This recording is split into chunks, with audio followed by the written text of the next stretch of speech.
बचपन में हनुमान जी बड़े चंचल स्वभाव के थे। एक बार वे अपनी माता अंजना के साथ वन में घूम रहे थे कि अचानक उनका साथ छूट गया। उन्होंने अपनी माता को बहुत खोजा पर वे उन्हें कहीं दिखाई नहीं दी। कोई संगी साथी भी नज़र नहीं आ रहा था। अब उन्हें भूख भी ज़ोरों से लगने लगी थी। दिन का समय था, तभी उनकी दृष्टि पेड़ों के बीच झिलमिलाते हुए लाल सूर्य पर पड़ी। बालक हनुमान ने सोचा कि ये कोई फल है, आज इसे ही खाना चाहिए। ऐसा सोचकर वे उसकी ओर दौड़ पड़े। लेकिन वे जितना उसकी ओर दौड़ते वह उतना ही दूर हो जाता था। बालक हनुमान पेड़ों पर चढ़ते हुए ऊपरी सिरे पर पहुंच गए और फिर उन्होंने सूर्य देव को बड़ा फल समझकर उसकी ओर तेजी से छलांग लगा दी। वायुदेव ने जब अपने पुत्र को सूर्य की ओर उड़ते हुए देखा तो वे चिंतित हो उठे। उन्हें लगा कि ये बालक अनजाने में ही सूर्य की ओर जा रहा है। सूर्य देव की प्रचंड तपिश का इसे कोई ज्ञान नहीं है। सूर्य के निकट पहुंचने पर तो ये झुलस जाएगा। ऐसा सोचकर उन्होंने आकाश में जल से भरे हुए बादलों को उत्पन्न कर दिया, जिनके कारण सूर्य की तपिश उन पर छनकर आने लगी। पर हनुमान जी को इन सब से कोई मतलब नहीं था। वो तो हर हाल में सूर्य को पकड़कर खाना चाहते थे। जैसे जैसे वे उनके निकट पहुंचे वैसे वैसे उनकी भूख बढ़ती जा रही थी। सूर्यदेव ने पवन पुत्र को अपनी ओर आते देखा तो उन्होंने अपनी तेज किरणों को समेट लिया। उन्हें वो बालक बड़ा अद्भुत लगा। हनुमान ने तीव्र गति से छलांग लगाई और सूर्यदेव के रथ पर जा चढ़े। सूर्यदेव ने हनुमान को स्नेह से अपने गोद में उठा लिया और उन्हें स्वादिष्ट फल खाने के लिए दिए। सूर्यदेव की गोद में चढ़े होने के कारण सूर्यदेव का प्रकाश का कुछ भाग हनुमान की छाया से छुप गया और धरती पर अंधेरा छा गया। तभी आकाश में घूमता हुआ राहु चौंक पड़ा। उसने सोचा कि आज तो सूर्य को ग्रसने का समय नहीं है। फिर उसे किसने ग्रस लिया? वह तो मेरा भोजन है। ऐसा सोचकर वह सूर्यदेव के निकट पहुंचा और उसने हनुमान को सूर्य की गोद में देखा तो वो बौखला गया।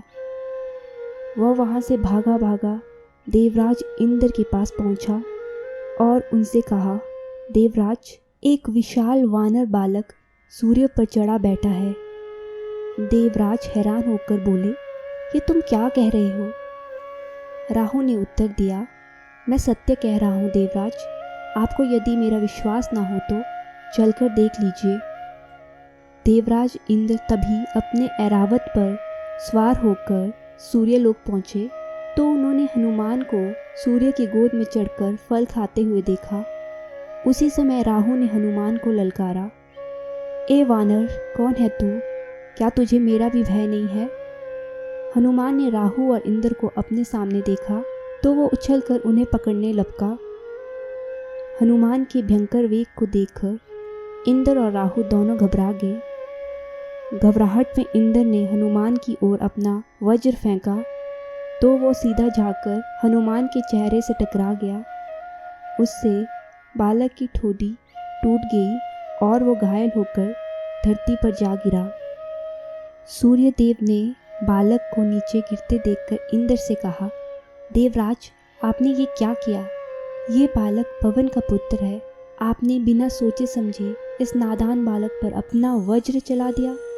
ये ठीक नहीं हुआ।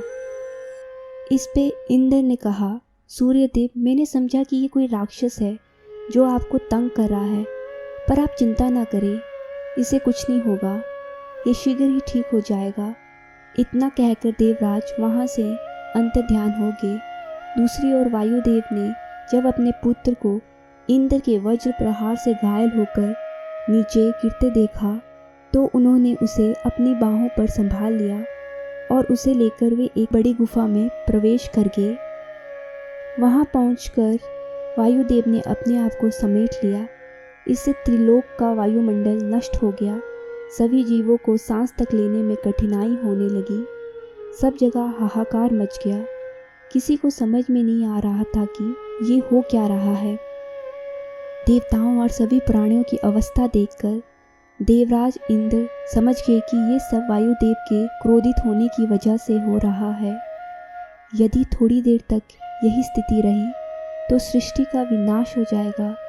देवराज इंद्र सभी देवगण को साथ लेकर ब्रह्मा जी के पास पहुँचे और उनको पूरी बात बताई। देवराज इंद्र की बात सुनकर ब्रह्मा जी सोच में पड़ गए। कुछ पल चिंतन करने के बाद उन्होंने कहा, देवराज, तुमने बिना सोचे समझे वज्र का प्रयोग किया।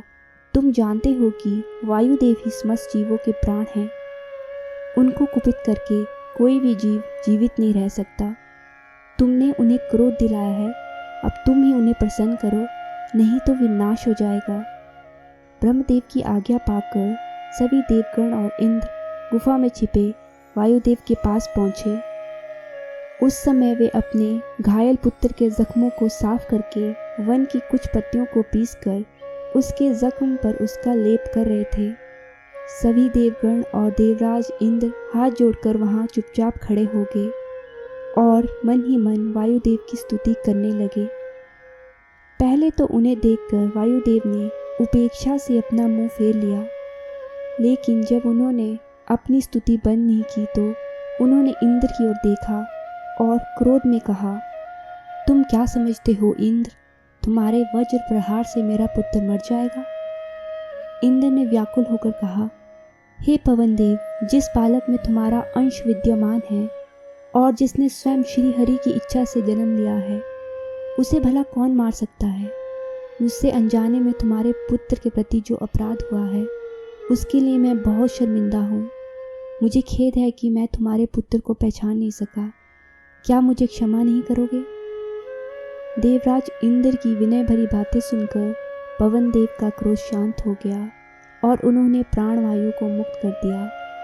प्राणवायु के मुक्त होते ही बालक हनुमान उठकर खड़े हो गए और हैरानी से वहां खड़े देवगण को देखने लगे। देवराज इंद्र पर दृष्टि पड़ते ही बालक हनुमान क्रोध से भरकर इंद्र से बोले, तुमने ही मुझ पर प्रहार किया था, तब मैं असावधान था, पर अब मैं तुम्हें युद्ध के लिए ललकारता हूँ, आओ मुझसे युद्ध करो। देवराज इंद्र हैरान हो गए और पवन देव की ओर देखने लगे। तब पवन देव ने अपने पुत्र को शांत करते हुए कहा, पुत्र, ये देवराज इंद्र है, भूलवश ये तुम पर प्रहार कर बैठे, अब उसी के लिए क्षमा याचना करने आए हैं। ये सुनकर हनुमान ने हाथ जोड़कर देवराज इंद्र को प्रणाम किया और कहा, आप मुझसे बड़े हैं देवराज, आप मुझसे क्षमा मांगकर मुझे अपराधी न बनाएं। मैंने ही बालहट में अपराध किया है, जो नादानी में सूर्य देव को फल समझ बैठा। मेरी इस गलती के लिए आप मुझे क्षमा करें। देवराज इंद्र ने मुस्कुराकर पवन पुत्र को हृदय से लगा लिया और उसने अपने हाथों से एक गदा देकर कहा, वत्स, ये दिव्य गदा मेरे वज्र से भी अधिक शक्तिशाली है, ये मैं तुम्हें देता हूँ। मेरे वज्र प्रहार को ये गदा निरस्त कर देगी और मेरे हाथ से छूटे वज्र से तुम्हारी ठोड़ी टूट गई है, इसीलिए आज के बाद तुम हनुमान के नाम से जाने जाओगे। पवन देव ने अन्य देवगण का परिचय हनुमान से कराया तो बालक हनुमान ने सभी को आदरपूर्वक प्रणाम किया। इस पर प्रसन्न होकर वहां अग्निदेव के रूप में प्रकट सूर्यदेव ने बालक हनुमान के सिर पर हाथ फेरकर कहा, पुत्र, जब शास्त्रों के अध्ययन की तुम्हारी आयु आ जाएगी तब सभी शास्त्रों का मैं तुम्हें अध्ययन करवाऊंगा। तुम उत्तम कोटि के ज्ञानी होंगे। वरुण देव ने कहा, पुत्र, मेरे किसी जल से कभी तुम्हारी मृत्यु नहीं होगी।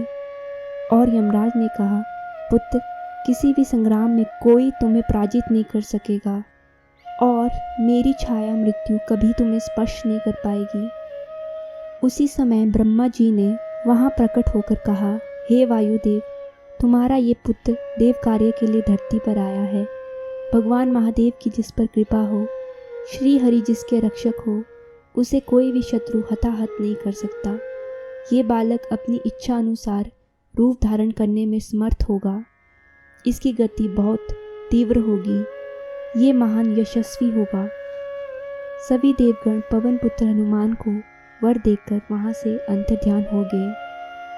पवन देव हनुमान को लेकर माता अंजना के पास आए और उन्हें सारी बातें बताकर चले गए। ऐसी ही कहानियाँ सुनने के लिए चैनल को लाइक, सब्सक्राइब और शेयर करें।